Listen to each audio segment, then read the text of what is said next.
Hi, friends. Welcome back to the City of God Families, a podcast from Coral Ridge Ministries and the Institute for Faith and Culture. I'm Pastor Rob Pacienza. Today, I want to talk about something that every person does every single day: worship. Now, when you hear the word worship, you might think about singing songs in church on Sunday morning. And singing is certainly one way we worship God, but worship is much bigger than music. In fact, worship is something every human being does, whether they're a Christian or not. The question isn't whether you worship. The question is, what are you worshiping? You see, God created us to worship Him. He made us to love Him, enjoy Him, give Him glory.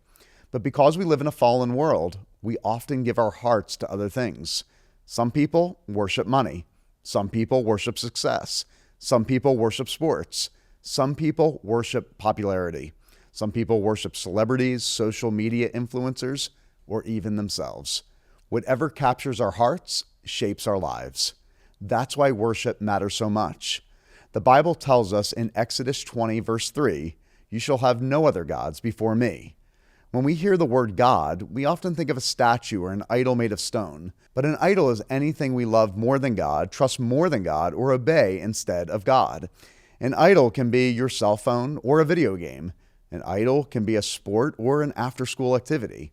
An idol can even be a good thing that becomes too important, like good grades.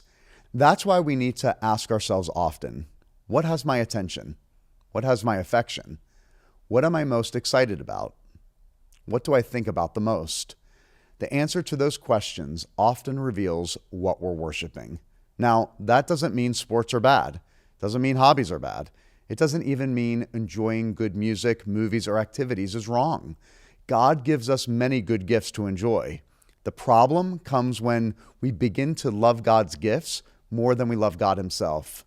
Imagine if someone gave you the most incredible birthday gift you've ever received, and instead of thanking the person who gave it to you, you completely ignored them and only focused on the gift. That would be rude, but that's often what people do with God. They enjoy His creation while forgetting the Creator. They enjoy His blessing while ignoring the one who gave them the blessing. But a heart of worship remembers the giver, not just the gifts. The Bible says in Psalm 95, "O come, let us worship and bow down. Let us kneel before the Lord our Maker." Notice that word, Maker.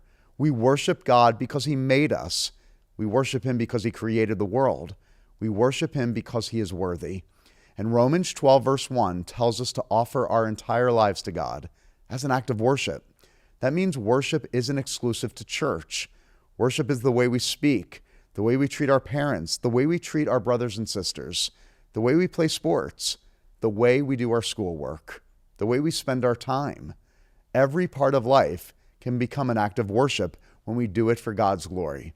Think about that for a moment. When you help a friend, when you tell the truth, when you obey your parents, when you work hard on an assignment, when you show kindness to someone who is lonely, all of those things are worshiping God by honoring Him with your life. In John 4, Jesus said that God is seeking worshipers who will worship Him in spirit and in truth. That doesn't mean that God simply wants us to go through the motions. He wants our hearts. He wants us to know Him. He wants us to love Him, to trust Him, follow Him. The truth is, whatever we worship will eventually shape us. If we worship popularity, we'll constantly worry about what other people think. If we worship success, we'll never feel satisfied. If we worship ourselves, we'll become proud and self-centered. But when we worship God, we become more like Him. We grow in love, in humility, in wisdom, in joy, and that's because we were created for Him. The greatest purpose of your life is not becoming famous. It's not becoming rich, not becoming successful. The greatest purpose for your life is knowing God and glorifying Him. That's what you were made for. So here's the challenge for this week. Pay attention to your heart. Notice what excites you, what captures your attention. Notice about what you think about most often. And then ask yourself, am I worshiping God above everything else? Because the question isn't whether you worship. The question is who or what is receiving your worship. And there's only one who truly deserves it. So let's pause now for a family conversation. You might ask each other, what is worship? Why do you think every person worships something? What are some things that can become idols in our lives? How can we worship God outside of church? Why does God deserve our worship? What is one way our family can intentionally worship God this week? Thank you so much for spending time with me today on the City of God Families. Don't forget to subscribe so you and your family never miss an episode. And remember, God created you to know Him, love Him, and worship Him. The question isn't whether you worship, the question is who or what are you worshiping? Until next time, keep your eyes on Christ, give Him the glory He deserves, and worship Him with all your heart. The City of God podcast is produced by Coral Ridge Ministries and made in partnership with the Institute for Faith and Culture.